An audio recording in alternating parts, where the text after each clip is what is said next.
good news for you. Amen. Listen.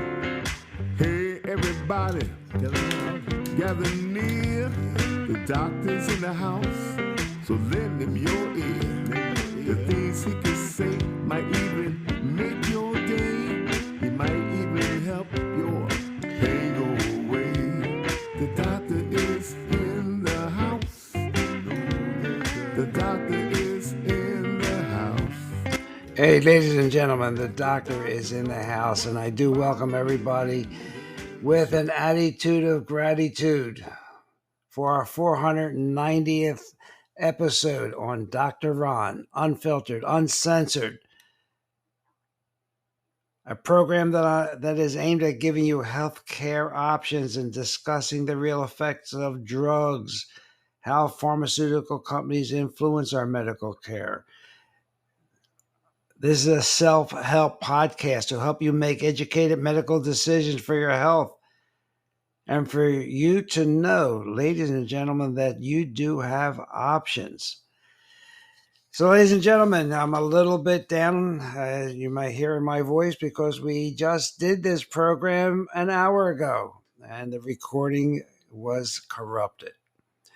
So I'm going to try and recreate it now. Well, the material is still somewhat fresh in this aging brain, but I'm trying to keep it young by giving you the same advice that we have in our family.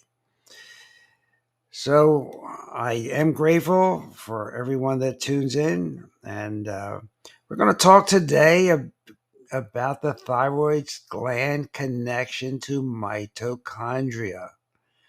We've been talking about mitochondria because we know that, as Dr. Pete states, quote, mitochondrial metabolism is now being seen as the basic problem in aging and in several degenerative diseases. And all diseases are probably caused by a deficiency of energy or the inability to convert food into energy so we can function properly. If we have a flu, we have fatigue, we don't have enough energy. If we have pneumonia, we don't have enough energy. If we have any kind of infection, our energy level goes down because we have dis-ease. And what people are not describing and talking about in our medical practices is mitochondrial dysfunction.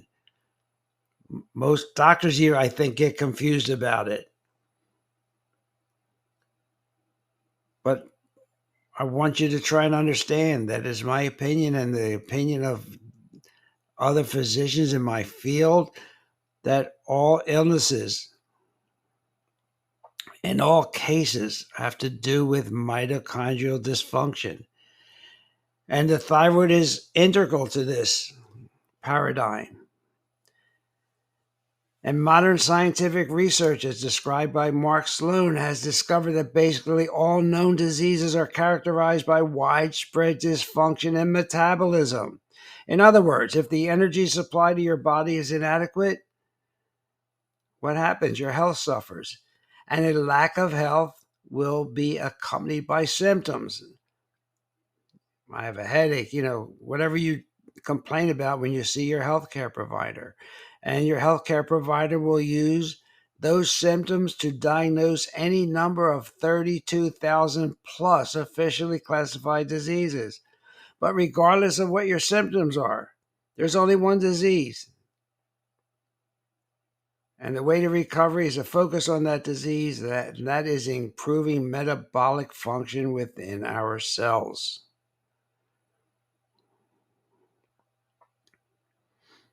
So why do I keep talking about this? Because the thyroid gland and mitochondria are closely related. And we have to think about this because life expectancy is falling.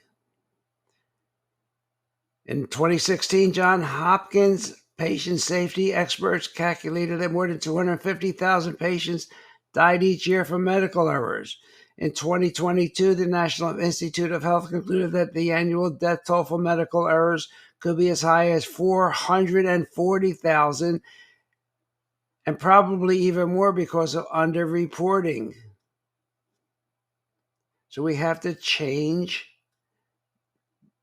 the paradigm of a pill for an ill. As we've talked about before, this all started with Rockefeller, and he made sure that natural medicine was completely eliminated so that he could sell his petroleum products. Now, there are needs for it. I'm not that naive, but in generally, if they work so good, how come life expectancy is falling? How come they account for 440,000 plus deaths a year? So I thought we have to think about the basis of diseases. So thyroid hormones, they do regulate mitochondrial function. And those hormones are T3 and T4. T4 is actually called a prohormone because T3 is the active hormone. And they have to do with oxygen consumption and ATP production. And remember, ATP production is the energy of our cells. That's what keeps us going. And our mitochondria have a lot of functions, but basically two functions. They provide energy and they provide immune protection. So if we have a disease, we have the flu, we're in bed and we're tired because our mitochondria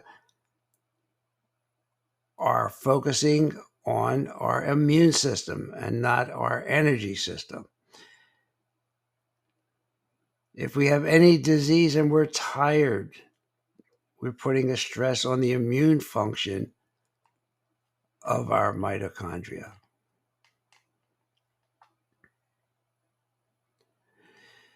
So that's the T3, T4.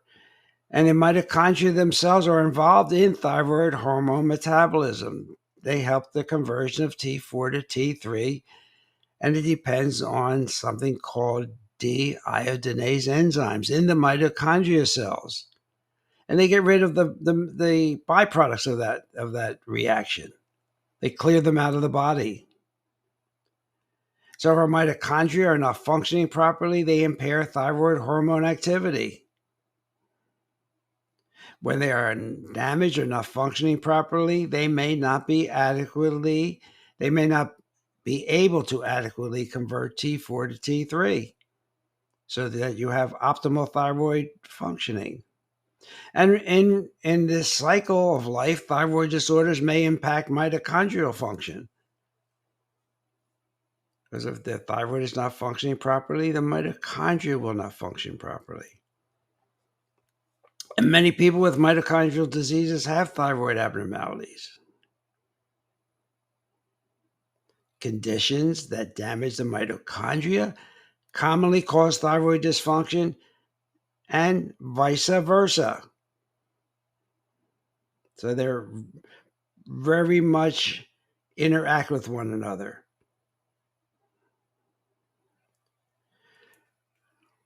And that's why I want to talk about it today. So let's talk a little bit. How many do we have? So you have to be a little bit patient sometimes because my notes are all over the place after having done this already. So thyroid hormones regulate mitochondrial function and vice versa. So the average human cell contains anywhere from 100 to 2,000 mitochondria, depending on the type of cell and its energy requirements.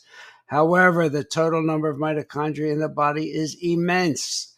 Estimates put it upwards of 1 trillion mitochondria in each person. And they are found in virtually every cell of the body, especially those that require a lot of energy, like muscle cells and neuron cells, and the heart cells, cardiomyocytes.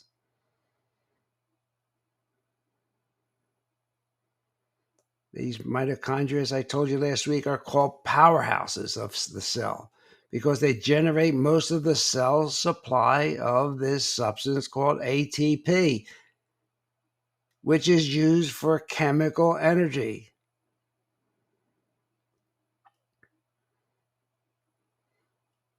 And is there an organ that requires more energy than the heart, which is called on to repeatedly contract and pump blood through our bodies?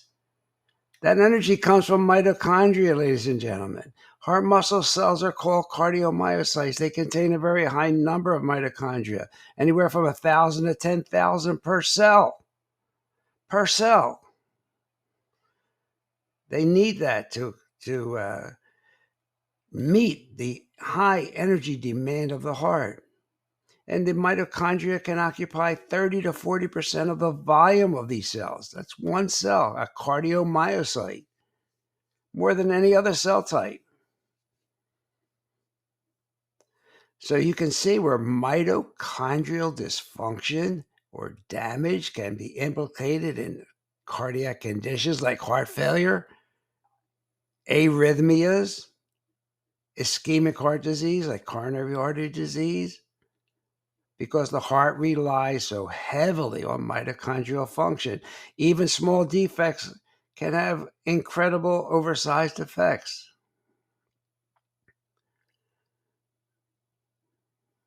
Are you getting the picture? So if we don't have a optimally functioning thyroid, we don't have optimally functioning mitochondria, and a vicious cycle ensues, because basically the health of the thyroid gland is dependent on good mitochondrial function, and the mitochondria are dependent on the T3 from the thyroid to keep creating energy. It's not that complicated.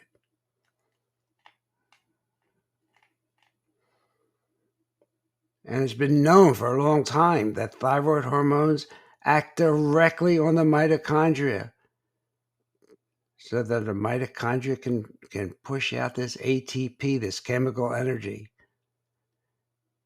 Because if you're underactive in your thyroid, you will consume oxygen very slowly, because the mitochondria will be respiring, breathing slowly. You will be fatigued.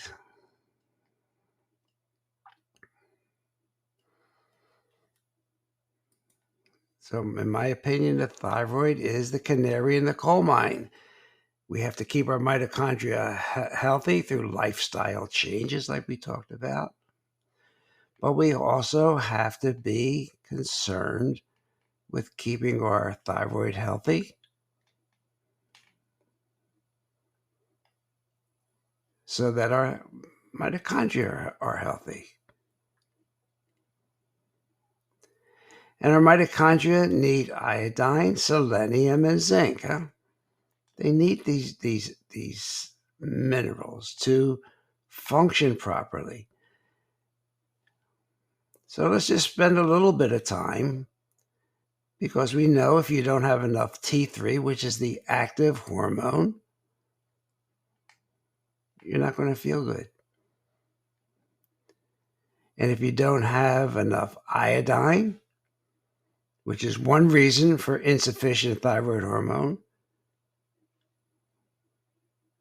and you don't have enough selenium or zinc, which you don't hear much about those two, but either of them, the iodine, zinc, or selenium, will lead to poor activation of getting the T4 converted to T3. It means that the T4 won't convert to T3, and you will have a type of hypothyroidism. Then you'll have the symptoms of hypothyroidism. Selenium and zinc are needed for this conversion, so we can restore our thyroid hormones and get to the root cause of the underactive thyroid. But did you ever hear of a drug mugger? Well, there are drugs that mug, kill off these minerals. Dr. Susie Cohen has written a book about drug muggers. A drug mugger of zinc could be famotidine. If you're taking that for your reflux, famotidine. Over time, you will become zinc deficient. And as a side effect, you'll also be, not a side effect, but as a side comment, you'll also be deficient in magnesium, selenium, or iodine because the pH of your gut will be changed and these minerals will no longer be absorbed properly. And by the way, you can throw B12 into that mix.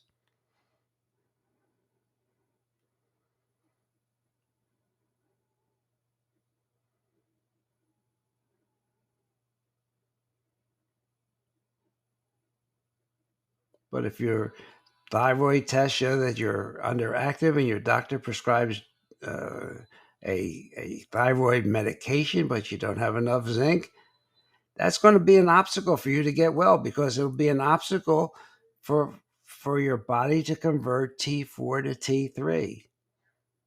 You want to know what else suppresses that conversion? Statin drugs, the $1 trillion drugs. A billion, it's really billion, but it's crazy how many statins have been used with very little effect. So do corticosteroids, steroids. And of course, with statins, you not only have the conversion of T4 to T3 inhibited, you're also blessed with muscle damage. So acid blockers, proton pump inhibitors, anything that changes the pH and the milieu of your stomach will inhibit drug and mineral absorption. ACE inhibitors, diuretics. Okay, so it's we were dealing with systems, not just an individual thyroid. We're looking at a whole system, the whole human body. So that's why I like the engineering take on medicine, because they are system driven.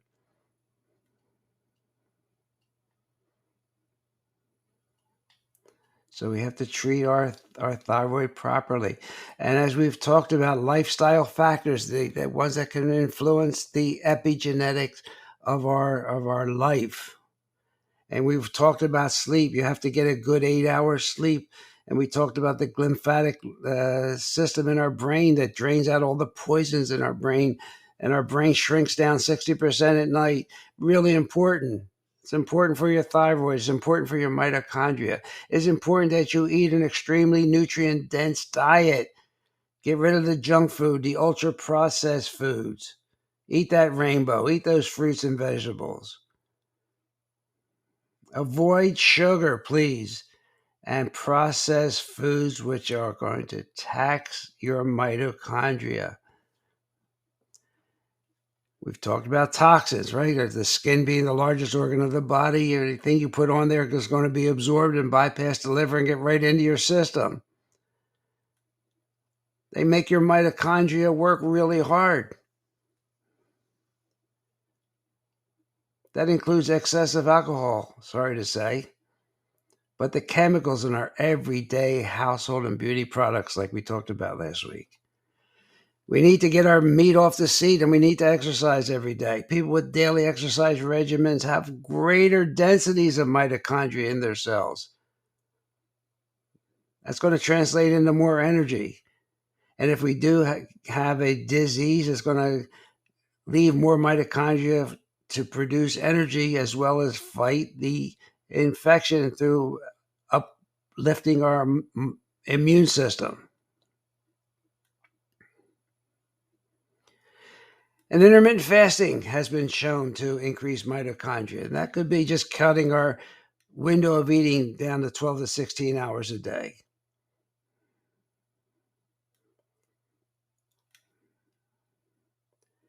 And it's important for us to have enzymes. That's why I really talk a lot about Zyme Essence, the strongest systemic enzyme, because your body runs out of enzymes as we get older, and these enzymes are needed in our mitochondria.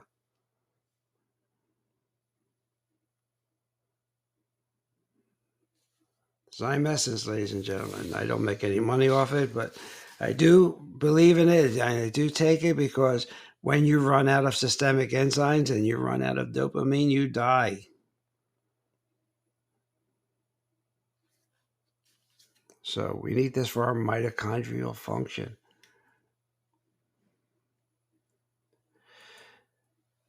So we want to keep the health of our mitochondria. We want to keep the health of our thyroid optimal. And exercise, diet, sleep, and some nutritional supplements. And we'll get into that during the next program.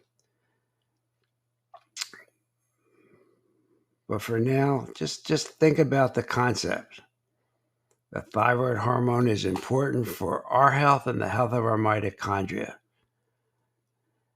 So if you have a hypo underactive thyroid condition, you'll have problems with the production of what? ATP. And ATP is important for energy production. You don't have enough ATP, you have decrease in energy. But that ATP is also important for neurotransmission and muscle contraction and cardiac function and platelet function and liver function. So having a hypothyroid condition affects a lot of other areas. And we fix that, and we fix our mitochondria.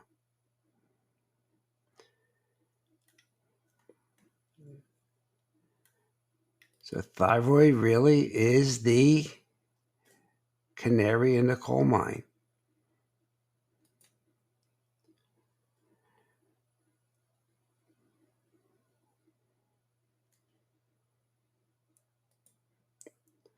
So I don't want to leave without, again, emphasizing the fact that it is really important to limit your electromagnetic frequency exposure, EMF. It can make or break your mitochondrial health. That's how important it is. So if you want to maximize and heal and maximize your mitochondrial function, you must minimize your EMF exposure. So to maximize your mitochondria, you have to minimize your EMF exposure as much as possible. And remember, even the World Health Organization, as corrupt as it is, classifies cell phone radiation as a 2B carcinogen back in 2011. But it even may now be classified as a 2A.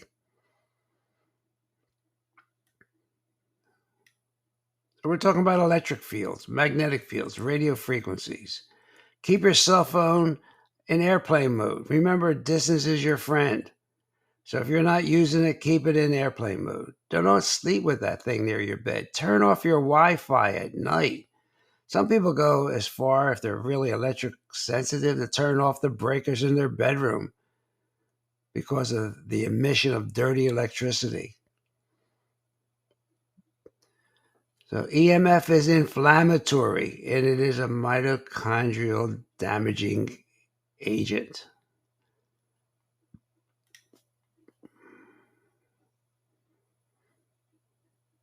And don't forget about methylene blue, right? We talked about that last week. That might be the secret to mitochondrial dysfunction overall. And Dr. Pete again, PEAT, by the way. If we learn to see problems in terms of a general disorder of energy metabolism, then we can begin to solve them. In other words, if we think of most diseases that doctors diagnose in forms of energy, we can get to the root cause of it. And therapies that can target this metabolism for repair are now available in the frontiers of medicine. And one of the least expensive ones, and that's easily obtainable with virtually no side effect, is methylene blue. It protects mitochondrial respiration in your body. It decreases oxidative stress. It decreases the stress of activity and taking toxic products.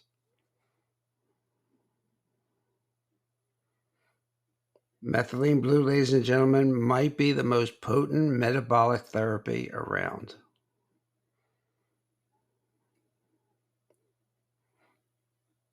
I think, as I said last week, it was the first patented drug. So with everything we talked about, lifestyle changes, keep your thyroid healthy, the addition of methylene blue will keep you healthy.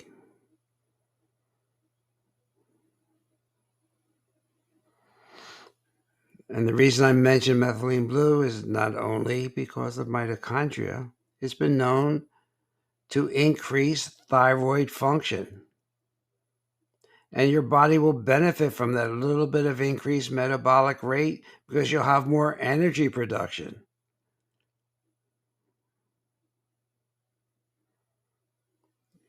Methylene blue will increase oxygen consumption. It's a potent antioxidant, similar to vitamin E.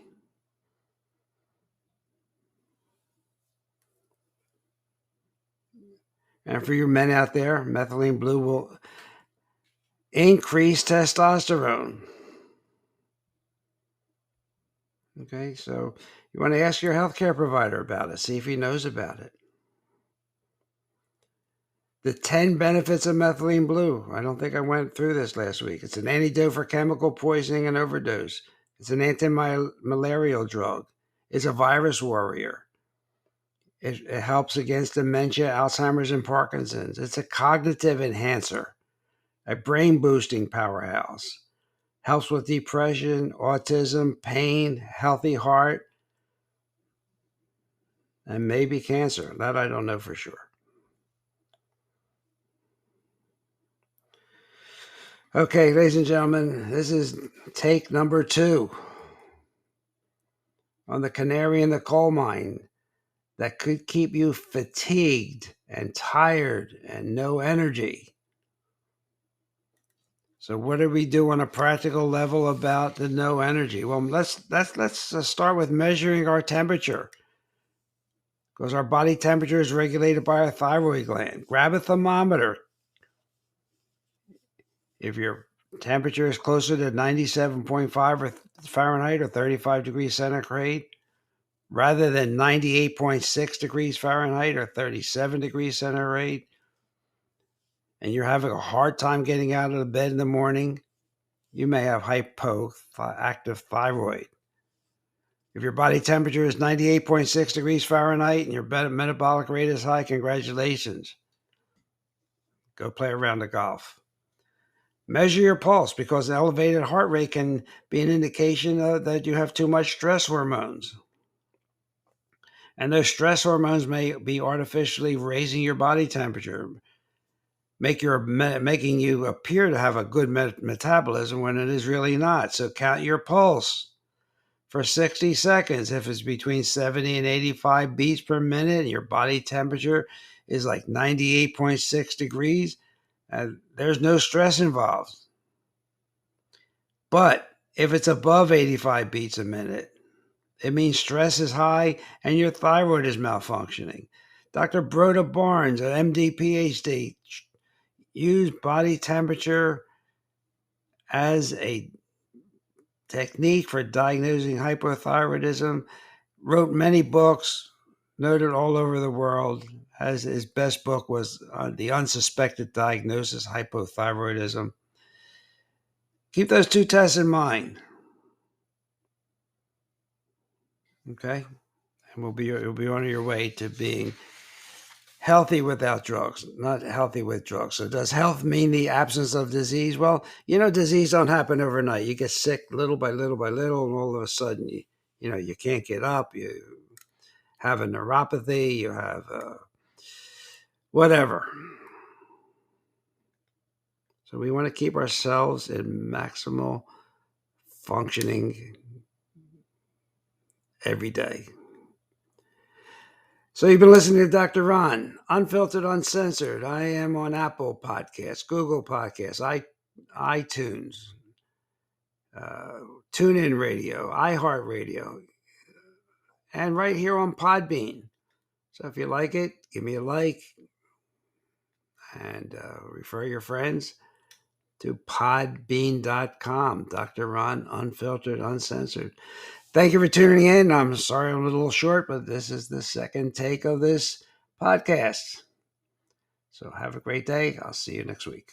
Hey everybody, Dr. Ron's finished for today. I hope you got some good wisdom for what the man had to say. If it's all about good health, he's the man you got to see. He has a lot more answers for you.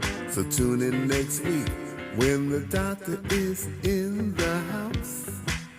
Or when the doctor is in the house. Let the doctor know what's bothering you. When the doctor is in the house. The doctor is in the house. Doctor is in the house. Let the doctor know what's bothering you. I'm sure he can tell you just what to do. The doctor is in the house. The doctor is in the house. Let the doctor know what's bothering you. When the doctor is in the house.